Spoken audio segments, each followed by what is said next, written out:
दोनों लेकर चलेंगे बोलिए ना। देखिए यहाँ पे लिखेंगे sine inverse of 1 minus x minus 2 sign inverse x बराबर बोलो कितना दिया है पाई बाई 2 दिया है बोलो ना।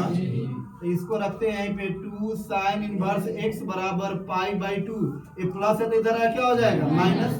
तो sine inverse of 1 minus x आएगा कि नहीं आएगा बोलो ना। ये हो जाएगा -2 साइन इनवर्स एक्स बराबर ये फॉर्मूला पढ़ाए हैं pi by 2 minus sign inverse x और अगर बराबर क्या होगा cos इनवर्स एक्स। एक्स का काम कौन कर रहा है 1 माइनस एक्स कर रहा है ना। तो यहाँ लिखेंगे cos inverse of 1 minus x बोलो हो जाएगा।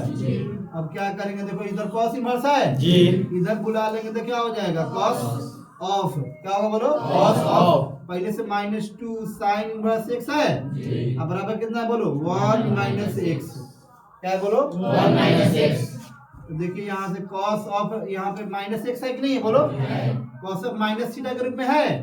तो देखो ये फॉर्मूला हम लोग पढ़े हुए हैं ध्यान देना यहाँ पे cos ऑफ माइनस थीटा बराबर क्या होता है cos थीटा। अरे हो और तो cos ऑफ माइनस थीटा क्या होता है cos थीटा।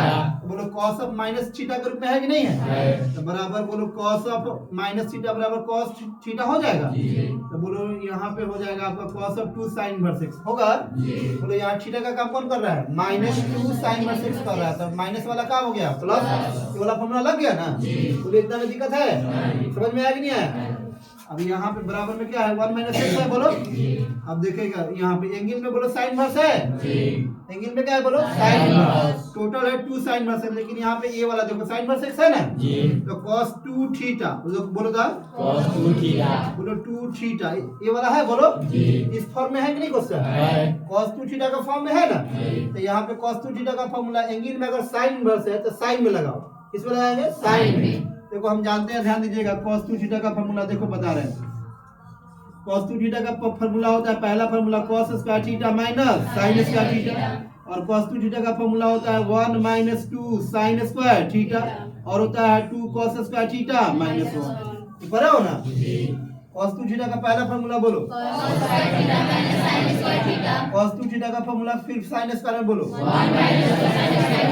cos 2 थीटा का फॉर्मूला बोलो 2 cos स्क्वायर थीटा माइनस 1। तो देखो एंगल में साइन इनवर्स है ना तो साइन में ही लगाएंगे किसमें लगाएंगे बोलो साइन में। तो साइन में जब लगाइएगा फॉर्मूला इसका तो क्या होगा बोलो 1 होगा बोलो अब माइनस होगा अब फिर बोलो क्या होगा 2 साइन स्क्वायर थीटा थीटा का काम कौन कर रहा है एक्स कर रहा है बोलो साइन इनवर्स एक्स। तो यहाँ पे sine square of sine inverse क्या लिखेंगे एक्स और बोला लिखेंगे बोलो तो यहाँ cos 2 थीटा बराबर 1 minus 2 sine square theta theta का काम कौन कर रहा है साइन इनवर्स क्लियर है अब बराबर में कितना है 1 माइनस बोलो समझ में आया कि नहीं आया हाँ। अब बताओ 1 माइनस 2 स्क्वायर के अंदर है 2 की बाहर है अरे बोलो ना बाहर है बाहर रहेगा बोलो साइन स्क्वायर है स्क्वायर अभी छोड़ो हाई पढ़ो sine of sine inverse x बराबर एक्स होगा आई स्क्वायर है तो रहेगा कि नहीं रहेगा। यहाँ क्यू भी रहता तो रहता फॉर्मूला लगेगा बात समझा। Sine of sine inverse x बराबर एक्स होता है ना स्क्वायर है तो स्क्वायर रहेगा क्यू रहे तो क्यू रहेगा 4 है तो 4 रहेगा। जो फॉर्मूला ओरिजिनल होता है sine of sine inverse x बराबर क्या पढ़े हो x cos of cos inverse x बराबर क्या पढ़े हो एक्स एंगल आ गया बाहर स्क्वायर हो गया बराबर 1 माइनस एक्स। यहीं पे बहुत बच्चा को समझ में नहीं आता यहाँ समझ में आया कि नहीं आया। यहाँ पे फॉर्मूला लगा है cos 2 थीटा का क्या लगा है cos 2 थीटा का फॉर्मूला साइन में लगाया है तो cos 2 थीटा का फॉर्मूला साइन में क्या होता है बोलो 1 minus 2 sine square theta clear है आप लोग का। तो 1 minus 2 sine square theta theta का काम कौन कर रहा है साइन इनवर्स एक्स। यहाँ भी बहुत बच्चा का गैप रहता है यहाँ sine of sine inverse x बराबर एक्स होगा स्क्वायर रहेगा तो स्क्वायर रहेगा कि नहीं रहेगा। अब इसको सॉल्व कर लेंगे बन जाएगा इजी है। देखो यहाँ पे देखो यहाँ पे 1 माइनस 2x स्क्वायर है बोलो कि नहीं है बराबर 1 माइनस एक्स तो माइनस को उधर भेज दिया जाए तो उसी को बुला लो इधर बुला ले बुलाएगा तो क्या हो जाएगा बोलो 1 एक्स वाला को खाली बोलो -2x स्क्वायर माइनस इधर आएगा तो क्या हो जाएगा +1 ये प्लस है बोल ना उधर जाएगा तो क्या हो जाएगा माइनस अरे बोलना होगा तो कितना आ जाएगा बताओ यहाँ से -2x² प्लस कितना x, यहाँ 0 आएगा। अरे बोलना आएगा ही नहीं आएगा। तो यहाँ से आप कॉमन कर लीजिए, बोलो क्या कॉमन करे, हाँ x कॉमन करे, x कॉमन कीजिएगा। सुनो ना, x कॉमन करोगे तो क्या आएगा बताओ, -2x आएगा, x कट जाएगा तो क्या आएगा 1 बराबर 0। क्लियर है। यहाँ से देखो x का कौन मान आएगा 2 लिखेगा यहाँ से इफ, बोलो दा x बराबर क्या हो जाएगा 0, देखो x के बराबर 0 होगा।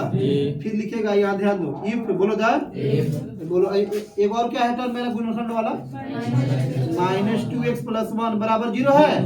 तो -2x प्लस से उधर जाएगा क्या हो जाएगा माइनस कट जाएगा, x का मान कितना आएगा 1/2। लेकिन इसका आंसर क्या होगा, एक होगा। क्यों होगा ये भी बताते हैं। एक आंसर 0 ही होगा, खाली क्या होगा बोलो 0, ये वाला नहीं होगा। 0 रख के देखो LHS बराबर RHS आ रहा है कि नहीं, हम लोग मतलब आंसर को सत्यापित कर रहे हैं, बात समझे। तो देखिएगा यहाँ बताइए LHS में क्या है, बोलो साइन इनवर्स 1 - x का मान क्या ले रहे हैं 0, सब लोग बोलो 0। तो यहाँ पे 0 लिख दें, हम -2 साइन इनवर्स x का मान क्या लेंगे 0। तो इसको सॉल्व करेंगे तो कितना आना चाहिए π/2, अरे आना चाहिए ना। तो x का मान 0 सही है, अरे यही ना। तो यहाँ पे बोलो कितना हो गया साइन इनवर्स 1 अब माइनस साइन इनवर्स 0 का मान क्या होता है 0, साइन इनवर्स 0 का मान 0। तो यहाँ पे हो जाएगा साइन इनवर्स 1 है, बोलो साइन इनवर्स 1 का मान कितना होता है π/2 -0 तो π/2 ना आएगा। बोलो सही है गलत है, सही है। अब देखो 1/2 रख के देखा जाए, देखिएगा तो देखिए साइन इनवर्स बोलो 1 - x का जगह पर 1/2, यहाँ पे 2 पहले से है, साइन इनवर्स x का जगह पर बोलो 1/2। तो बताओ यहाँ पे साइन इनवर्स अब 2 एकम 2 में से 1 गया 1/2 आ रहा है। यहाँ 2 साइन इनवर्स बोलो 37 का मान है कि नहीं है, 37 बोलो तो π/6 बोलो ना, यहाँ भी π/6 आएगा। यहाँ 2 यहाँ पे -2 π/6 2 तिहाई 6, एलसीएम करेगा तो 6 आएगा। तो यहाँ हो गया पाई माइनस आई बोलो 2 पाई घटेगा तो -π/6। बता दो आगे जैसा है क्या, सही है गलत है, आंसर इसका क्या होगा 1, कौन होगा x बराबर 0। क्लियर है। फिर दोबारा नहीं ना पूछेगा, बोलना समझ में आया अच्छे से, देखो इसको